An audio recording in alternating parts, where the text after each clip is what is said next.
Сайн бацааны өрхөн мөндөд үзэгчдээ Улсын хурлын хамгийн газрын хэвлэл мэдээлэл олон нийтэд харилцах хэлцээс бэлтгэн хүргэдэг. Улсын хурл энэ 7 хоногт тайм нэвтрүүлгийн шин дугаар үзэгч танд хүрч байна. Өнгөрсөн 7 хоногт Улсын хурлын чуулган болон байнгын хороодын хуралдаанаар хэлэлцсэн асуудлыг үзэгч танд томилон өргөх болно. Анхаарлаа хандуулна. Өнгөрсөн 7 хоногт Улсын хурлын 4 байнгын хороо хуралдаж хэлэлцэхээр төлөвлөсөн асуудлаа хэлэлцэн шийдвэрлэлээ. Төрийн байгуулалтын байнгын хорооны хуралдаанаар Монгол Улсын ерөнхий сайдаар сайхан бэлгийг томилох тухай асуудлыг хэлэлцсэн. Улсын хурлын 2012 оны ээлжид сонгуулийн дүнгээр Улсын хурлын хамгийн олон судал авсан ардчилсан нам Улсын хурлд судалтай бусад намын эсэлтийг зөвшөөрсөн Улсын хурлын гишүүн чимдийн сайхан бэлгийг Монгол Улсын ерөнхий сайдаар томилуулахаар нэр дэвшүүлж Монгол Улсын ерөнхийлөгчид өргөн мэдүүлсэн. Үндсэн хуулийн 33 дугаар зүйлийн нэгд хэсгийн 2-т заасан бүрэн эрхийнхээ дагуу сайхан бэлгийг Монгол Улсын ерөнхий сайдаар томилуулах тухай Монгол Улсын ерөнхийлөгчийн саналыг ерөнхийлөгчийн тамгын газраас Улсын хурлын даргад өргөн барьсан билээ. Ерөнхийлөгчийн санал нэр дэвшигчийн танилцуулгатай холбогдуулан Улсын хурлын гишүүд асуулт асууж хариулт авсны дараа Монгол Улсын ерөнхий сайдаар чимдийн сайхан бэлгийг томилуулах тухай Монгол Улсын ерөнхийлөгчийн саналыг хуралдаанд орсон гишүүд 100% саналаар дэмжиж чуулганы нэгдсэн хуралдаанд оруулан хэлцүүлэхээр тогтсон. Улсын хурлын нийгмийн бодлого боловсрол соёл шинжилх ухааны байнгын хороо өнгөрсөн 7 хоногт хуралдаж 3 асуудал хэлэлцэн шийдвэрлэлээ. Хуралдаанаар эхлээд гэр бүлийн тухай хуулийн төслийг шинжилсэн найруулга болон холбогдох бусад хуулийн төслүүдийн хэлэлц хэсэг асуудлыг хэлэлцэж, хууль санаачлагчийн илтгэлийг Улсын хурлын гишүүн Хүн амын хөгжил нийгмийн хамгааллын сайд Эрдэнэ танилцууллаа. Зохицуулт нь нэг тийм нарийн биш, хариуцлагын механизм байхгүй. Тэгээ энэ дээр бид аль болохоор энийг оруулж өгөх гэж оролцсон.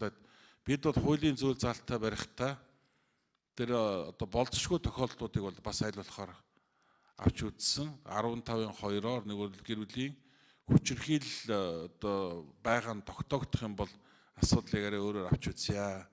Гэр бүлийн одоо хүчирхийлэл эсрэг тухай хуультайгаа уялдуулъя гэдэг байдлаар тэр нарийн хүчирхийлэл байгаа юу гэдгийг тэр гэр бүлийн хүчирхийлэл эсрэг тухай хуулиараа хэдүүлээ зохицуултыг хийсэн зүг баха. Тэгэхгүй гэр бүлийн хүчирхийллийн эсрэг тухай хууль байж байгаа. Дээр нь гэр бүлийн тухай хуулиар бас тэр хүчирхийллийн асуудлыг тэр нарийн одоо зөвлөж зохицуулах нь бол нэг шаардлагагүй гэж харж байна. 1999 онд батлагдсан гэр бүлийн тухай хуулийг нийгмийн хөгжлийн зүй тогтоол, хүний хөгжил, хүүхдийн эрх, хүний эрх чөлөөний талаарх олон улсын жижигт нийцүүлэн шинжилэн боловсруулж, гэр бүлийн хөгжил, хүүхдийн эрхэд суурилсан зарим өөрчлөлтүүдийг оруулан шинжилэн найруулж, төслийг боловсруулсан байна.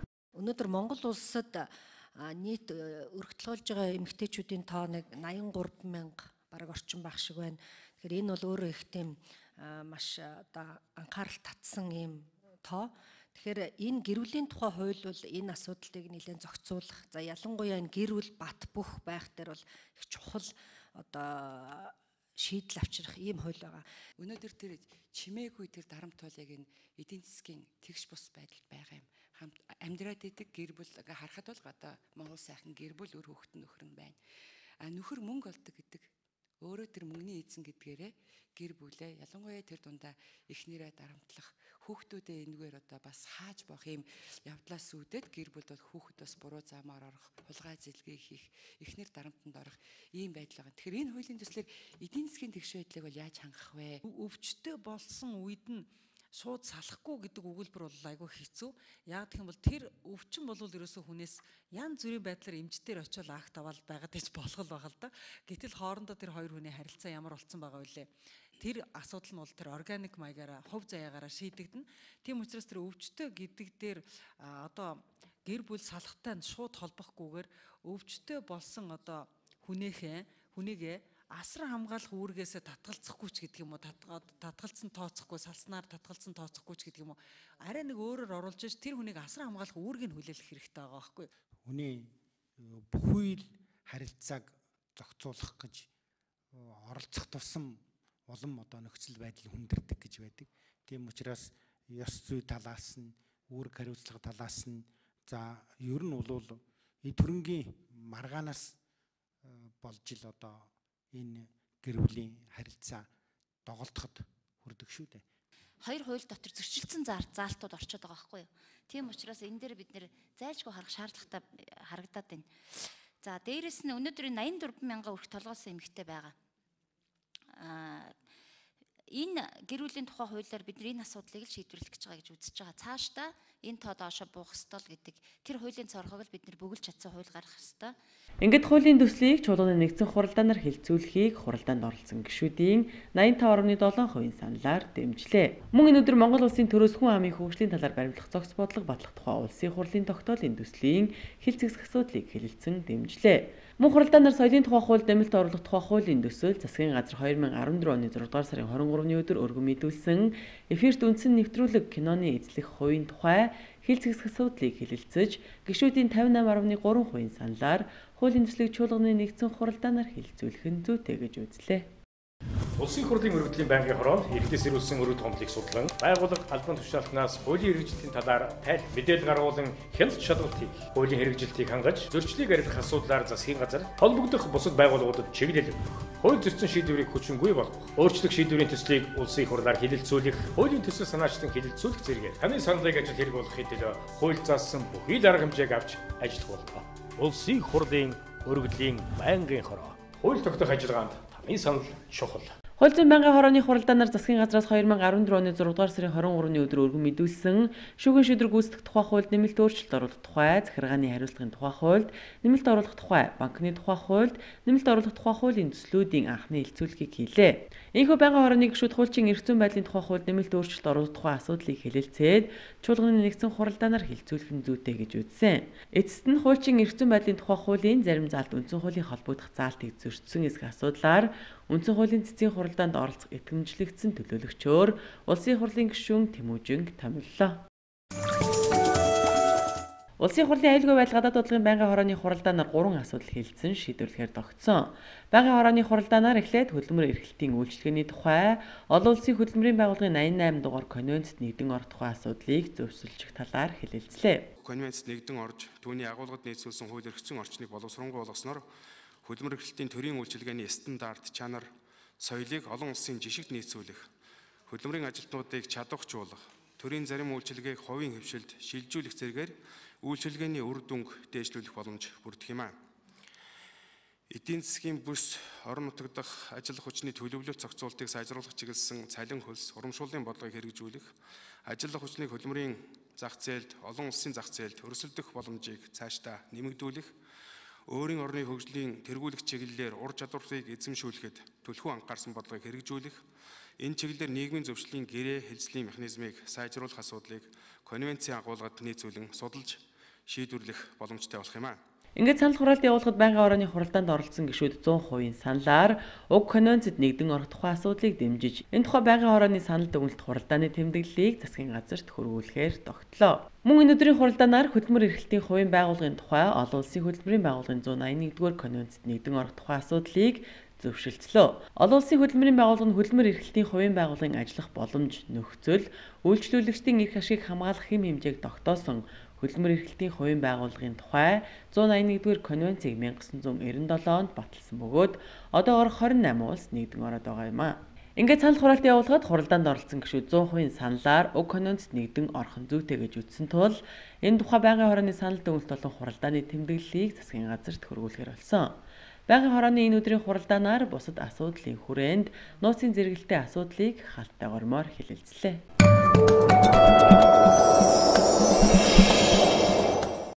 Улсын хурлын 2014 оны намрын ээлж чуулганы хуралдаанаар Монгол улсын ерөнхий сайдыг томилох асуудлыг хэлэлцлээ.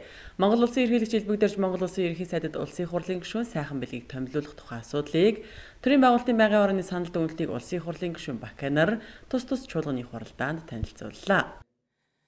Улсын хурлд хамгийн олон судал авсан ардчилсан нам, бусад нам эвсэлтэй зөвшөлдсөж Монгол улсын ерөнхий сайдад чимдийн сайхан бэлгийг нэр дэвшүүллээ.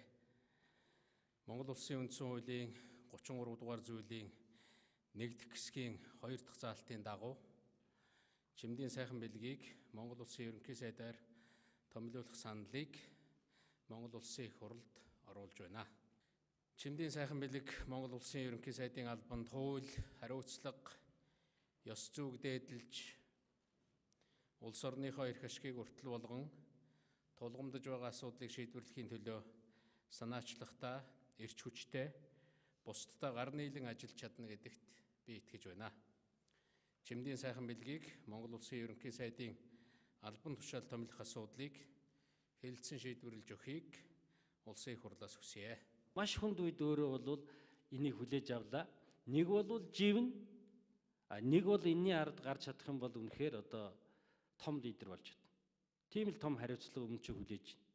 За бодлогын хувьд бол хэтэрхий гадаадын хөрөнгө оруулалтанд битгий шүтээрээ гэдгийг шинэ ерөнхий сайд захимаар байна. Гадаадын хөрөнгө оруулалт гэж ярих тусам дотоодын хувийн хэвшил маань үгүйсгэгдээд байгаа юм. Хамтран ажилласан ажлынхаа эхлэлийн сайныг нь батжуулаад саарыг нь сайжруулад ажиллаарай гэж би хүсэж байна. Бужигнуул замбраагуутулж огт болохгүй. Энийг ойлгож байгаа бах. Ялангуяа мэрэгжлийн байгууллага, мэрэгжлийн хүмүүсээ түгшиж ажиллахаас өөр арга зам байхгүй. Та ухаантай хүн сууж байгаа мөчрөө хөрөөдөж болдгоо гэдгийг мартахгүй байхаа гэж би хувьдаа бодож байна. Бид хамгийн олон суудал аваад ирэх барихын хариуцлага өөрч яваа ардчилсан намын бүлэг ив нэгдэл байх юм бол бусад асуудлыг бол шийдэж чаднаа. Тэм учраас энэ гүйцэтгэх засаглалын тэргүүнээр ажиллах юм бол намын ив нэгдлийг онцгой анхаарна уу гэж би танаас чин сэтгэлээсээ хүсэж байгаа. Таалагдахгүй шийдвэрүүд их гарна гэж өөрөө хэлсэн. Тийм ээ, энэ хямралтай үед таалагдахгүй шийдвэрүүд гарах ёстой. Тэр таалагдахгүй тэр хатуу шийдвэрүүдийг гаргахад бас бид ард чинь зогсож дэмжиж явах болно. Гэхдээ би дахиад хэлье. Тэтгэврийн асуудал. Өнөөдөр бид нэр төсөв тавьсан байгаа 500 тэрбум төгрөг бол тэтгэвэр нэмэгдүүлэхэд хангалттай мөнгө биш ээ. Яагаад гэвэл энэ 500 тэрбум төгрөг дотор төрийн албан хаагчдын цалин нэмэх мөнгө хамт явж байгаа. Бараг 300 тэрбум төгрөг бол төрийн албан хаагчдын цалингийн нэмэгдэл явчихнаа. Цаана нэг 150-200 тэрбумаар энэ тэтгэврийн мөнгийг нэмнэ гэдэг дахиад нэг 20 мянган төгрөг нэмж ингэж хуурсан ажил битгий хийгээрэй. Тим шийдвэр гаргах нөхцөлд харин байнга эсэргүүцнэ. Бодит амьдралаасаа туулсан замаасаа түүхээсээ гарцаа хайж бүгдээрээ бусдын туршлагаар баяжуулж шинэ үндсэн хуулиа өөрчлөх ийм цаг болсон. Намаар талцдаггүй, хоёр тийшээ дээшээ доошоо туйл руу орсон, бие биенийхээ амьдралыг мэддэггүй ийм одоо нийгмийг цогцлон байгуулснаа эргэж нэг дүгнээд одоо эннээс салах үндсэн хуулийн өөрчлөлтийг эхлүүлэх ажлыг таны хийх ёстой хамгийн чухал хамгийн гол ажиллаа гэж ингэж би түрүү хэлсэн энэ санаагаа дахин тодтогмоор байна. Энэ бололцоог танд олгохын төлөө харин дэмжиж, хамтарч бүр тэр байтугай манлайлагч, санаачлагч байж хамтарч ажиллахад бэлэн байгаа. Энэхүү Монгол Улсын ерөнхий сайдаар Чимдийн сайхан бэлгийг томиллоо. Тэрээр 1969 онд төрсөн нийслэлийн 10 жилийн 45 дахь дунд сургууль, Москва хотын хүмүүнлэгийн их сургуулийн түүхийн багш, Монгол Улсын их сургуулийг хуульч мэргэжлэр, Америкийн нэгдсэн улсын Вашингтон хотын Жорж Вашингтоны их сургуулийг тус төгссөн. Хууль зүйн ухааны магистр.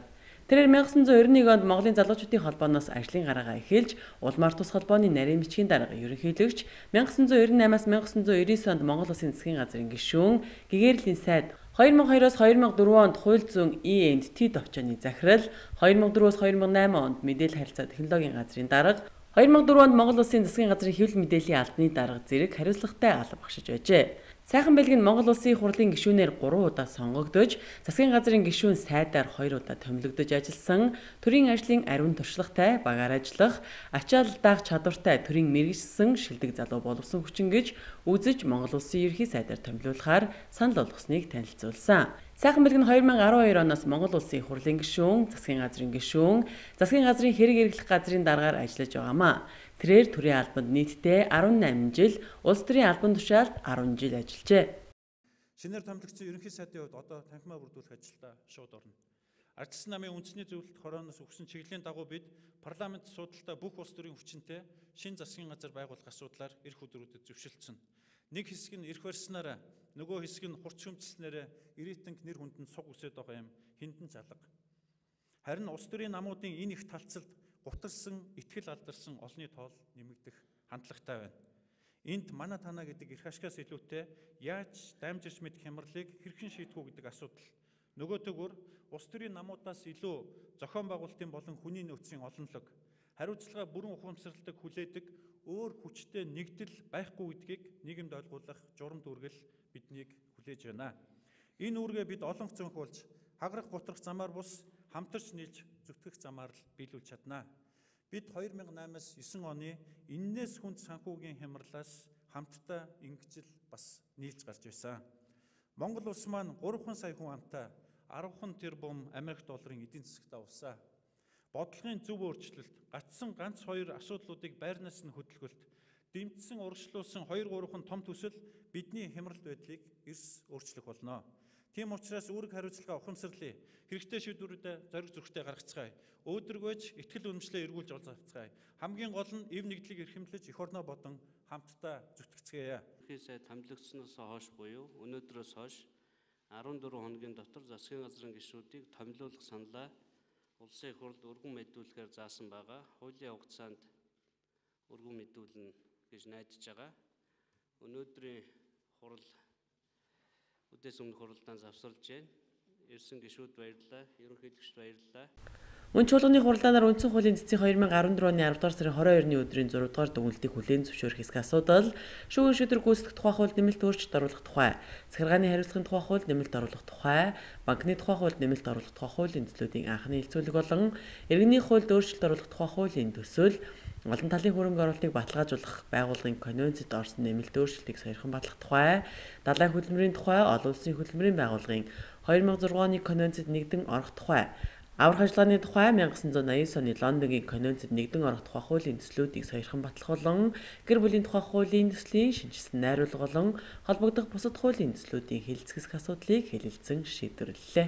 Хууль тогтоох асуудлаар гаргасан танай саналыг улсын хурлын өргөдлийн байнгын хороо хүлээн авч байна. Та өргөдөлгөөнлөө хууль улсын хурлын шийдвэрийг боловсронгуй болгох, хэрэгжилтэнд нь хяналт тавих, улсын хурд ажлаа шууд тайлгнадаг байгууллагуудын шийдвэр, их зүйн актыг хянуулах асуудлаар гаргах бай. Бичгээр хамаар мөн цахим хэлбэрээр ирүүлээрэй. Харин өргөдөл гаргагч та өргөдлийн агуулгыг товч тодорхой бичгийн зэрэгцээ эргэж холбоо барих утас нэрээ бичиж гарын үсгээр зурх хэрэгтэйг анхаарав. Таны өргөдлийг хуулийн хугацаанд шийдвэрлэж хариуг өргөдөл заасан хаягаар хөрвүүлэх юм а. Улсын хурлын өргөдлийн байнгын хороо. Улсын хурлын чуулган болон байнгын хороодын хуралдааны талаарх мэдээллийг багцлан хүргэлээ. Харин одоо улсын хурлын эргэн тойронд болж өрнөсөн бусад мэдээллийг таймлан хүргье. Монгол улсын хурлын даргын их бол бүгд найрамдах Польш улсын Сеймийн дэд маршал Ежи Бендерлих тэргүүтээ төлөөлөгчдийг хүлээн авч уулзсан.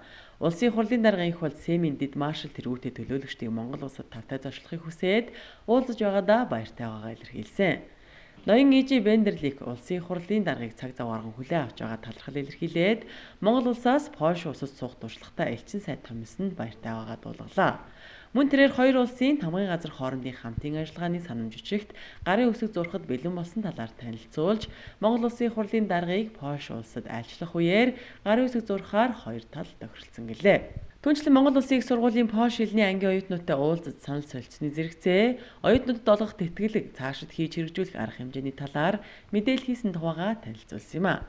Улсын хурлын даргын их бол Монгол улс нь Европын холбоог 3 дахь хөршөө гэж үздэг. Тэр дундаа Польш улстай олон жилийн уламжлалт найрсаг харилцаатай явж ирсэн бөгөөд хоёр орны уламжлалт найрсаг харилцаанд парламент хоорондын хамтын ажиллагаа чухал үүрэг гүйцэтгэдэг болохыг онцлон тэмдэглэсэн. Мөн тэрээр эрхэмсэг ноён дэд маршал Ежи Бендерлихийн Монгол улсад хийж буй энэхүү айлчлал нь парламентын харилцааг гүнзгийрүүлэхэд нэгэн шин хуудас болж байгааг тэмдэглэж парламентын тамгын газар хоорондын идэвхтэй хамтын ажиллагааг дэмждгэн илэрхийлсэн.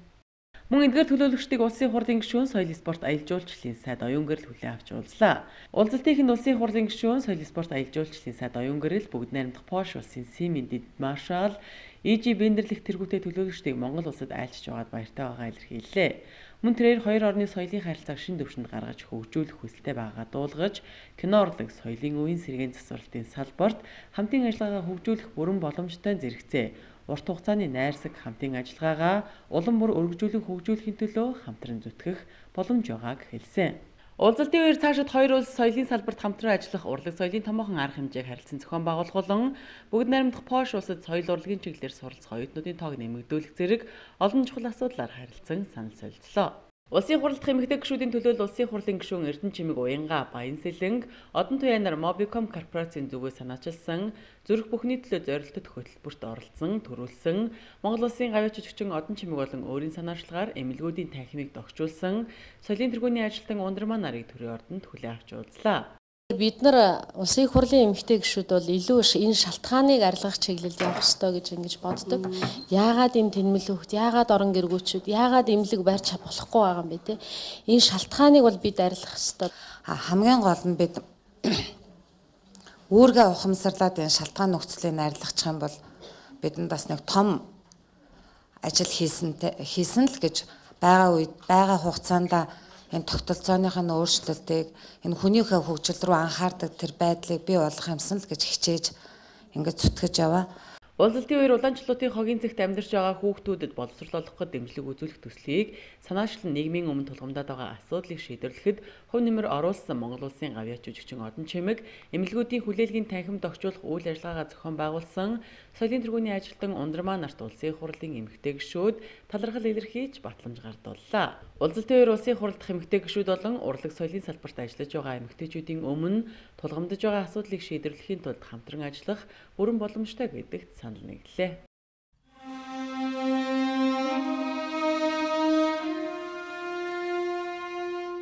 Хүн төрөлхтний хамгийн чухал ололтуудын нэг нь хууль. Эрхэн таны эрх чөлөө өөр бусад хэн нэгний эрхээр үргэлж хязгаарлагдаж байдаа гэдгийг ямагт санаж яваарай. Тийм ээ. Жирийн иргэдээсээ эхлүүлээд төрийн өндөрлөг түшээднэ хүртэл өдөр бүр хуулиан хэрэгжүүлж хувийнхаа эрх ашгийг хойш нь тавьцгаая. Хамтдаа хуулиан дээдлэцгээе.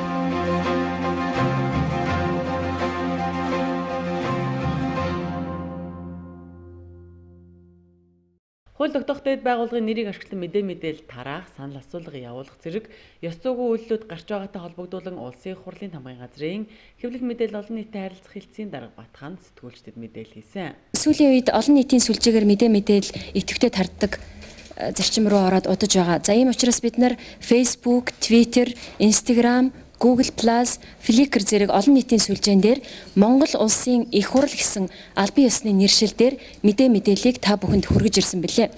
За одоо сүүлийн үед гарч байгаа асуудлуудаас дурдвал Монгол улсын их хурл Political Organization гэсэн ийм хурамч хаягийг нээгээд Монгол улсын их хурлын нэрийг барьж за Facebook, Twitter хэрэглэгчдээс санал асуулга явуулах ийм ёс зүйн үйлдэлүүд гарч байгаа. Хүн мэдээлэл авахыг хүсвэл парламент MN гэсэн энэ албан ёсны цахим хаяг руу Facebook руу хаяг руу хандах боломжтой. Улсын хурлын албан ёсны мэдээллийг Facebook олон нийтийн сүлжээний хувьд парламент MN нэршлэр, Twitter, Google+, YouTube, Flickr болон Instagram-ийн хувьд Монгол улсын их хурл нэршлэр тус нэвтэрч албан ёсны мэдээлэл авах бүрэн боломжтой. Улсын хурлын даргын их бол чимдийн нэрмж чагнал олгох, журам батлах тухай захирамж гаргасан талаар Улсын хурлын даргын ахлах зөвлөх Ламба, Улсын хурлын тамгын газрын ерөнхий нарийн бичгийн дарга Болдоотор болон Улсын хурлын тамгын газрын хэвлэл мэдээлэл олон нийтэд харилцах хэлтсийн дарга Батхан нар өнгөрсөн 7 хоногт мэдээлэл хийсэн.